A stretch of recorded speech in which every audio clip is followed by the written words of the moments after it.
এজন্য আল্লাহ মুমিনদেরকে শিখিয়ে দিয়েছে, দোয়া করো, আল্লাহর কাছে চাও যে আল্লাহ আমাকে এমন সন্তান দেন, আমাকে এমন স্ত্রী দেন যাদের দিকে তাকালে আমার চোখ জুড়িয়ে যাবে।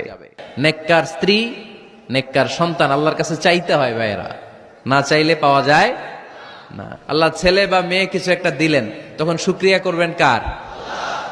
আল্লাহ বললেন তোমরা আমার কাছে চাও আর পড়ো, রব্বানা হাব লানা মিন আজওয়াজিনা ওয়া যুররিয়াতিনা কুররাতা আ'য়ুন ওয়াজআলনা লিল মুত্তাকিনা ইমামা।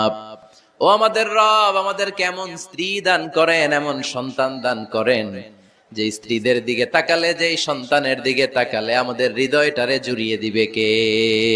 রব্বি হাবলি মিনাস সালিহিন। এর অর্থ হচ্ছে হে আল্লাহ আপনি আমাকে নেককার সন্তান দান করেন। আওয়াজ করে পড়েন আমিন।